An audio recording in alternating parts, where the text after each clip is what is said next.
antes de mi comentario, me pusieran eso, le dije a Mauri, porque hoy cumple años nada más y nada menos que quien es mi guía espiritual, el pastor Rafi Paz. Bueno, felicidades al pastor Rafi Paz.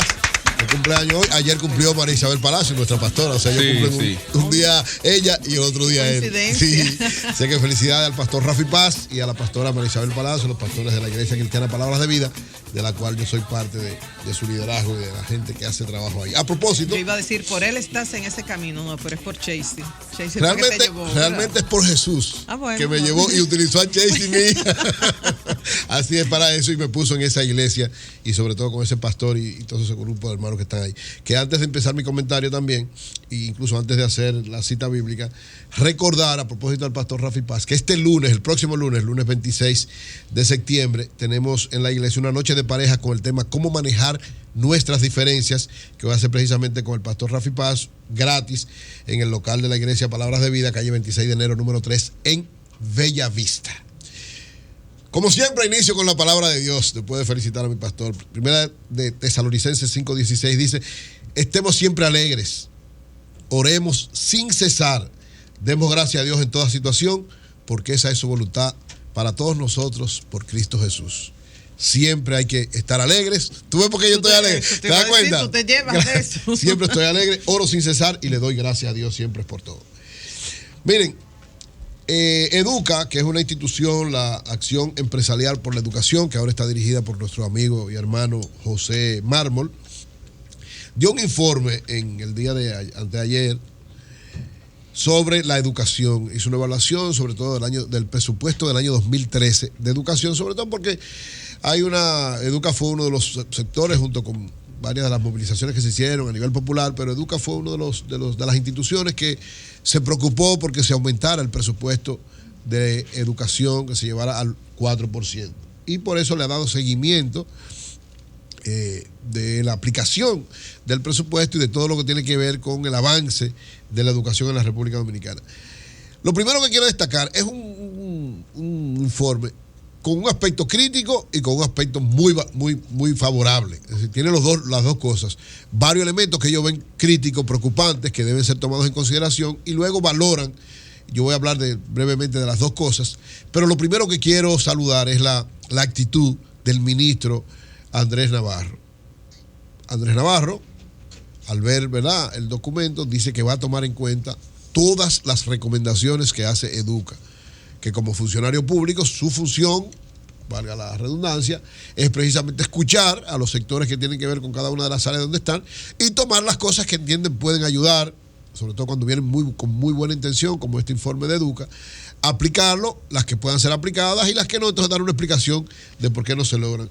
Es decir, el gobierno adopta una actitud receptiva, eso es importante, sobre todo el mundo sabe que el presidente en el Consejo de Gobierno, extraoficialmente nos enteramos, ¿verdad?, dijo que no quiere conflictos ni pleitos, sino una actitud receptiva, humilde y sobre todo efectiva de cada uno de los funcionarios que formen parte del gobierno. Entonces, saludar esta actitud del ministro Andrés Navarro. ¿Qué dice Educa?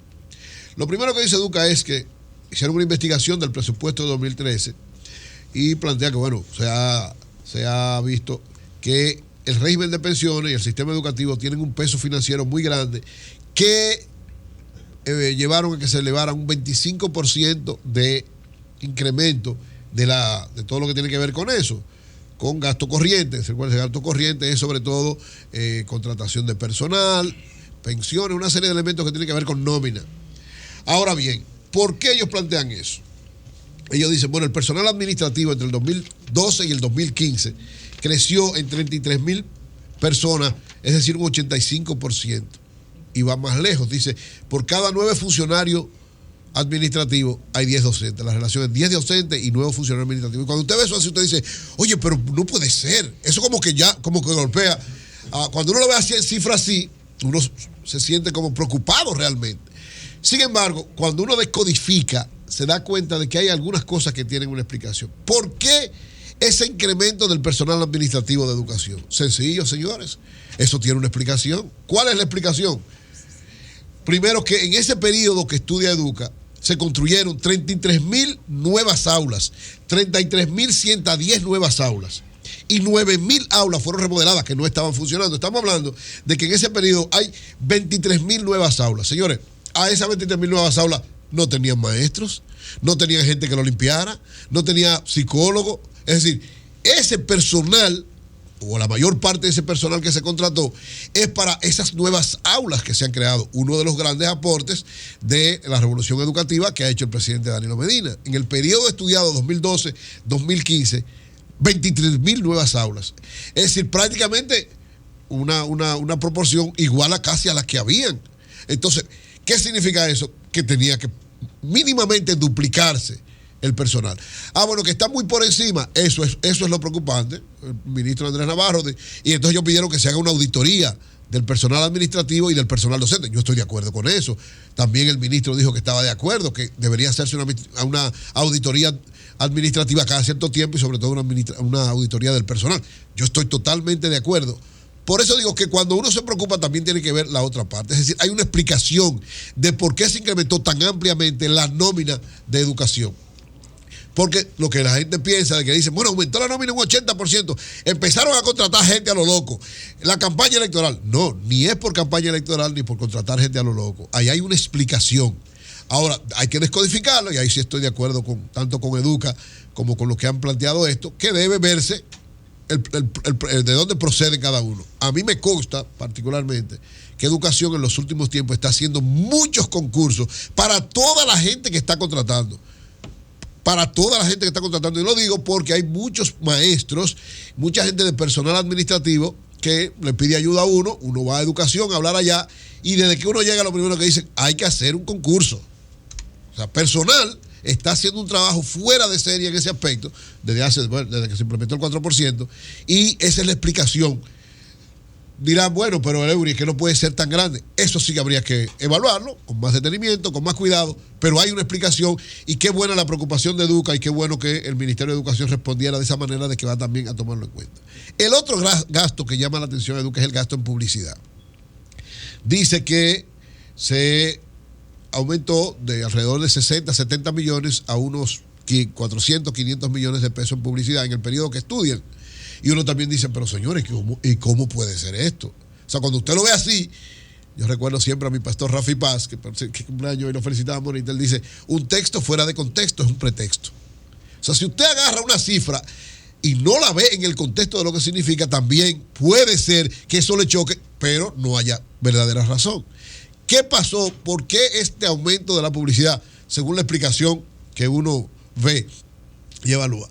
Recuérdense que cuando llegó el gobierno del presidente Danilo Medina había una gran preocupación permanente sobre aprovechar el año escolar y sobre todo para iniciar el año escolar y para desarrollar una serie de elementos importantes con la nueva visión de la jornada educativa.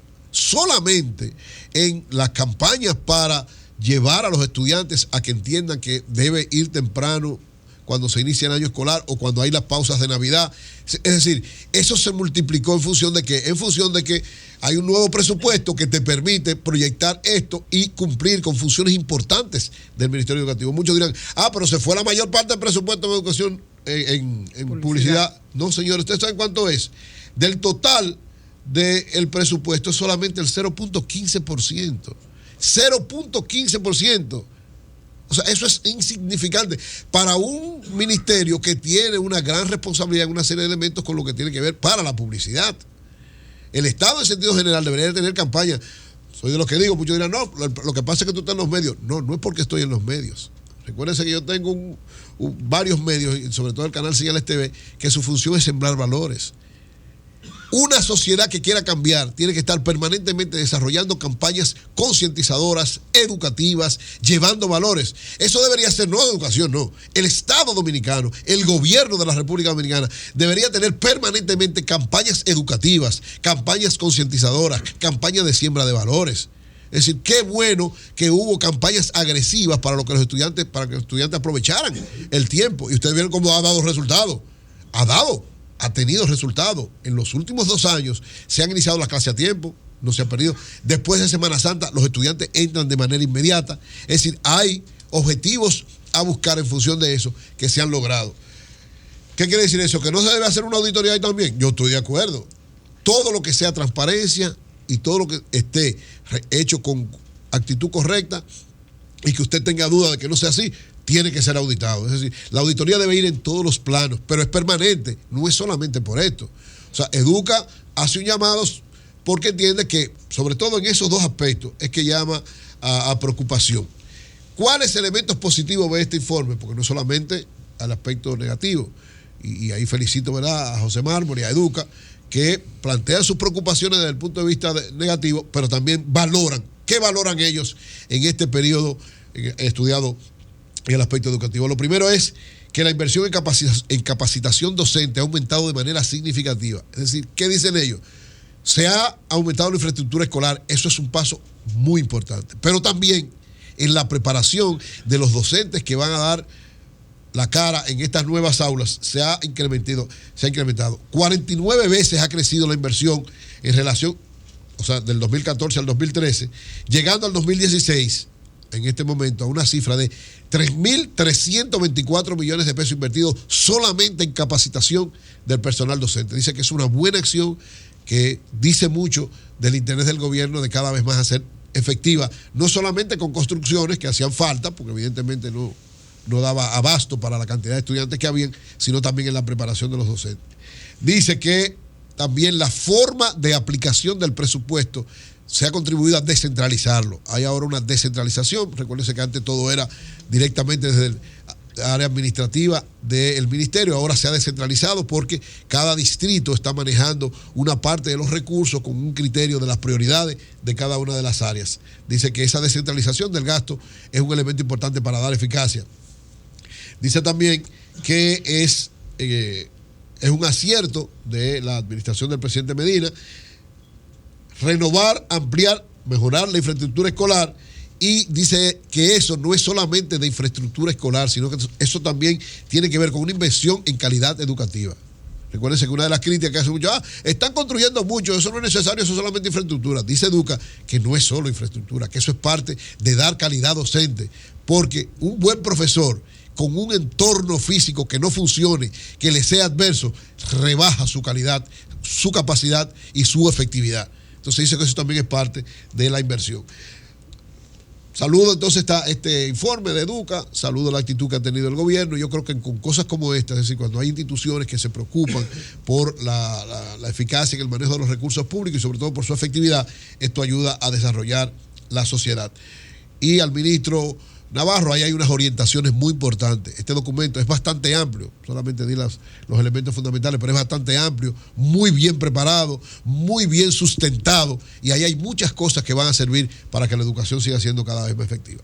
Finalmente, Julio, a mí me parece que los sectores de oposición, especialmente el Partido Revolucionario Moderno, que se ha retirado tanto de su senador, se retiró de la comisión que evalúa la Junta Central Electoral, como ellos se retiraron del diálogo para la elección de la Junta y de las nuevas Cortes y anuncian que no van a participar ni en el pacto eléctrico ni en el pacto fiscal.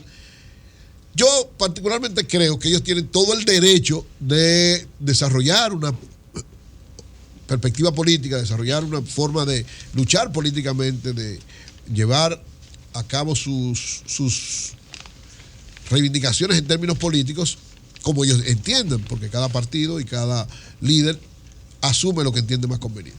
Ahora, yo quisiera a la oposición en sentido general que piense lo que implica abandonar los espacios. Miren, abandonar los espacios, sobre todo estoy hablando en términos democráticos, abandonar los espacios nunca es conveniente. Usted tiene que estar ahí. No, el problema, dicen ellos, nosotros no podemos legitimar lo que va a hacer el PLD. No es un problema de legitimar. Es un problema de tratar precisamente de que se evalúe y se tome en cuenta lo que usted está planteando en función del interés nacional. No es cierto, el presidente Danilo Medina no es un hombre que se caracteriza por ni imponer ni por no tomar en cuenta a los demás. Lo que pasa es que hay que tener criterios claros. Usted no puede tratar de, criticando al otro, tratar de imponer el criterio suyo. Es decir, la Junta no es buena nada más si le ponen una gente del PRM, así no. Entonces eso es un chantaje. Eso es un chantaje. La discusión implica que La Junta Central Electoral tiene que tener una serie de características como ha tenido hasta ahora. Usted quiere que sea buena, que sea efectiva. Bueno, usted pone criterios generales, pelea por eso, se ayuda de Agripino, se ayuda de Fijo, se ayuda de todo lo que usted quiera, pero a final de cuentas, quien elige la Junta Central Electoral es un mecanismo institucional que se llama Senado de la República. Ah, que está dominado por el PLD. Bueno, pero el PLD fue que sacó 62% en las elecciones. Esa es la democracia. Ah, bueno, pero que la Junta no puede ser un grupo al servicio del PLD ni nada más del PLD. Eso no es verdad. Eso no es verdad. A final de cuentas, en la Junta siempre ha habido sectores de la oposición participando. Yo recuerdo que en un momento en la Junta Central Electoral estaba Roberto Rosario solo contra todos los otros jueces de la sociedad civil o de otros partidos. Y Roberto hizo su trabajo. Roberto jugó un papel estelar en 2 elecciones donde él era solo frente a todos los otros. Lo que usted tiene que saber, acumular victorias tácticas hasta lograr una victoria estratégica. Yo creo que es un error grave de la oposición abandonar los espacios de discusión democráticas. Ahí a nadie se le está imponiendo. Además, usted tiene la garantía de Agripino Núñez Collado, que no va a permitir tampoco un asunto irracional y absurdo. Danilo no es un hombre de hacer cosas irracionales y absurdas. Lo que pasa es que usted tiene que saber pactar. El PRM tiene que tener una política clara y precisa. No una política de chantaje, ni una política de muchachos, de muchachitos, de si no hacen lo mío, eso no sirve. Si no ponen a alguien mío en la Junta Central Electoral, la Junta no va a servir. Así no. Es con un criterio amplio, democrático, concertador, participativo. Ese es el espíritu que tiene que tener la oposición. Así es que se suma. Hay muchos que dicen, claro, porque tú lo que quieres es que el PLD ponga todo. Yo no quiero que el PLD ponga nada. Yo lo que quiero es que haya una junta con gente que funcione, que sean efectivos, que sean concertadores, que sean firmes por lo que viene en el año 2020 y por todo lo que ha pasado. O sea, una junta con gente que tenga experiencia, con gente que tenga capacidad, con gente que tenga honestidad. Eso es. Ahora, no lo vamos a traer de la Luna, no lo vamos a traer de Marte, lo vamos a tener que tomar aquí. Y evidentemente la lógica democrática implica que quien va a tener en esos organismos, hasta que caminemos a un fortalecimiento más amplio de la institucionalidad, porque estamos en ese camino, pero todavía nos falta un poquitico por lograr que las instituciones sean totalmente independientes. Lo cierto es que la decisión del Senado tiene un matiz político, eso es verdad. Ahora, no quiere decir que es un matiz partidario e impositivo, sino un matiz en beneficio de la sociedad dominicana, y es la Junta Central Electoral la que elija el Senado, la que va a dirigir el próximo proceso. Lo que hay que tratar es de que el criterio de la oposición y las ideas de la oposición sean también tomadas en cuenta, pero la oposición no puede decir que si no le ponen uno de ellos, esa Junta Central Electoral o esas altas cortes no van a servir, porque eso es un chantaje político. Cambio fuera, Mauricio.